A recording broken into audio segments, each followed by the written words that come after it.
The Wedding, Bab 1, penulis Neng. Kamu itu harusnya ngerti kalau aku gak suka lihat kamu pakai pakaian yang terlalu terbuka. Coba lihat ini. Krik, krik. Bagian keteknya bolong. Krik, krik. Bagian tangannya cuma ada di pergelangan aja.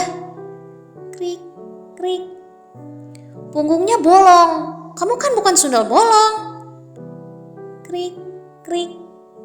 Ini lagi, bahunya terlalu terbuka. Krik, krik. Ganti lagi bajunya, atau kita gak akan jadi makan malam. Krik, krik. Oh, apalagi ini, roknya terlalu pendek. Krik, krik. Astaga, kenapa hampir 2 jam kita harus meributkan baju rombeng ini? Krik, krik. Aku gak mau, gara-gara kamu pakai baju beginian, kamu jadi masuk angin dan berakhir minta dikerok. Aku juga gak mau orang di luaran sana berpikiran kalau aku gak mampu beliin kamu baju utuh, hanya karena aku bawahan kamu di kantor. Krik, krik. Malam ini, Fauzan tengah berkacak pinggang di hadapan istri cantiknya yang sedari tadi hanya menatapnya dengan datar, tanpa memperdulikan sudah seberapa kuat urat lehernya mengencang karena kesal. Sementara itu, sang anak yang kini berusia 5 tahun hanya menatap kedua orang tuanya dengan bingung. Baru beberapa menit yang lalu sebelum sang mama turun dari kamarnya, Yasmin berputar layaknya princess di hadapan sang papa meminta dipuji. Dan sang papa dengan bangga memuji kecantikan putrinya. Namun semuanya sirna kala sang mama kini berdiri di hadapan sang papa dengan pakaian yang katanya kekurangan bahan. Tidak apa-apa kalau tidak jadi. Toh bukan aku yang menginginkan makan malam ini diadakan setiap akhir pekan. Aku juga lelah. Masih terlalu banyak pekerjaan yang harus aku lakukan. Baguslah jika hal membosankan seperti ini harus batal. Mata Fauzan hampir melotot kala mendengar jawaban datar sang istri. Dengan segera pria berkemeja navy tersebut segera memukuli bibirnya kesal. Kenapa juga mulutnya selalu ceplas-ceplos tidak karuan. Tapi semua ini ia lakukan semata-mata hanya karena ia terlalu menyayangi istrinya. Yang, bukan gitu maksudku. Enggak, aku mau kita semua pergi makan malam sekarang juga. Aku udah booking ruangan biasa di resto tempat kita biasa makan, Yang. Jangan dibatalin ya. Fauzan memajukan langkahnya, berniat merayu sang istri. Namun, sang istri malah memundurkan langkahnya dengan tatapan tegasnya, hingga membuat Fauzan merasa kikuk sendiri. Yasmin, ayo masuk kamar. Untuk malam ini, kita makan malam di rumah saja. Tegasnya, sembari beranjak meninggalkan suaminya yang tengah ternganga kaget. Yang, tunggu Yang. Kita makan malam cuma seminggu sekali. Masa iya kamu batalin gitu aja? Oke, kamu boleh pakai baju apa aja, asal jangan telanjang Yang. Namun, nahas, sang istri sudah membanting pintu dengan bunyi blam, hingga membuat Fauzan hampir saja terpental. Sementara itu, sang putri kini tengah diambil alih kembali oleh pengasuhnya. Yang, aku bakalan marah sama kamu. Aku ngambek dan gak akan makan malam. Teriakan Fauzan rupanya sama sekali tidak terpengaruh pada sang istri yang kini telah mengunci pintu kamarnya sendiri. Dengan langkah kesal, Fauzan memasuki sebuah ruangan yang sebelumnya sering dia kunjungi. Ruangan apa lagi kalau bukan kamar tamu? Tempat pelariannya jika dirinya dan sang istri tengah melakukan gencatan senjata. Dengan kesal, pria berusia 27 tahun itu melemparkan tubuhnya ke atas kasur empuk tersebut, menutupi wajahnya dengan tangannya. Mata lelaki tampan itu terpejam, seketika segala bayangan masa lalu mulai terlintas di benaknya. Kenapa juga dia harus terjebak dalam posisi seperti ini? Ini terlalu rumit. Mencintai seseorang perempuan sempurna seperti istrinya merupakan sebuah beban besar bagi dirinya. Fauzan tidak bisa mengimbangi segala kecerdasan, kecantikan, penampilan, terlebih jabatan dan harta yang istrinya punya. Rasanya bisa menikahi dan memiliki anak dari perempuan seperti Renata Yasinta istrinya sudah seperti ketiban durian runtuh.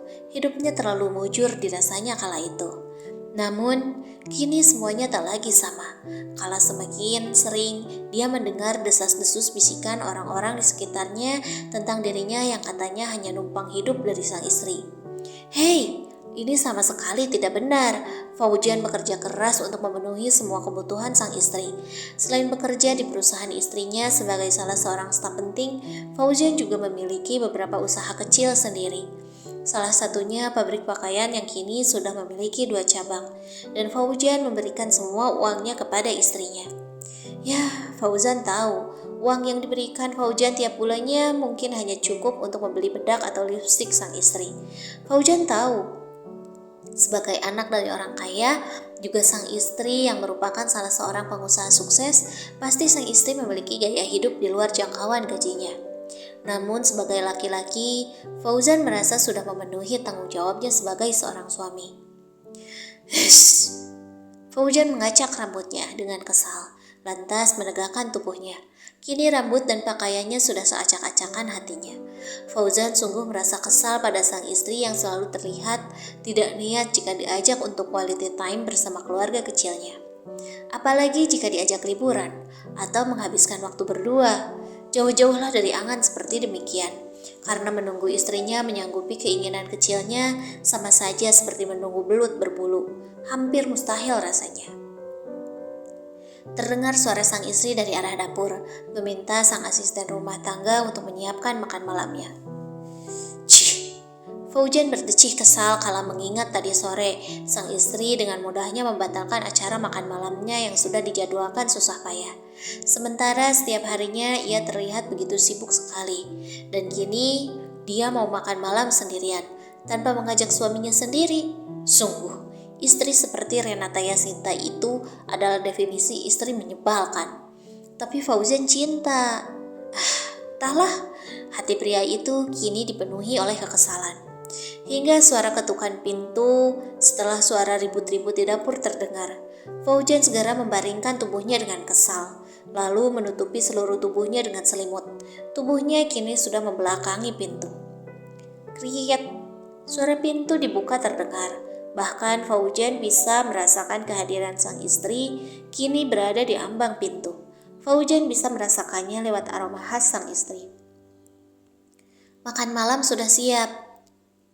Hanya itu, lalu semuanya kembali hening. Fauzan memutar tubuhnya setelah menunggu hampir 10 menit, dan tidak ada lagi suara istrinya di sana. Fauzan terperanjat kala melihat sang istri kini tengah melipat kedua tangannya di dada, sambil menatapnya datar. Seperti biasa, rautnya selalu terasa dingin, membekukan. Fauzan masih kesal, sangat kesal. Dalam hati berjanji, tidak akan dirinya bisa disogok oleh makanan yang disiapkan istrinya. Fauzan mau rencana semulanya bisa terrealisasi. Dengan wajah memberengut, Fauzan memalingkan wajahnya. Sementara itu sang istri masih menatapnya datar. Yasmin sudah aku suapi makan. Sekarang dia sudah tidur. Ucapnya kemudian dengan nada yang masih saja terdengar menusuk telinga. Tidak ada manis-manisnya sama sekali. Kini Fauzan melihat istrinya telah berganti pakaian dengan pakaian rumahan seperti biasa. Meski begitu, istrinya selalu terlihat cantik dan mempesona. Fauzan masih tidak peduli sama sekali. Dia mengukuhkan hatinya sendiri. Pokoknya malam ini dia tidak akan luluh sama sekali. Entah rayuan apapun yang akan dilakukan istrinya. Tunggu, memang istrinya pernah merayu atau membujuknya di saat Fauzan ngambek? Sepertinya tidak pernah. Selalu Fauzan yang berakhir meminta maaf dan mengatakan cinta, meski istrinya yang dinilai salah. Malam ini aku yang masak. Dengan wajah datarnya, Renata pergi meninggalkan Fauzan seorang diri, yang kini tengah menggedipkan matanya tak percaya. Yang, beneran kamu yang masak? Dalam sekali lompatan, Fauzan segera berlari, menyusul istrinya menuju arah dapur.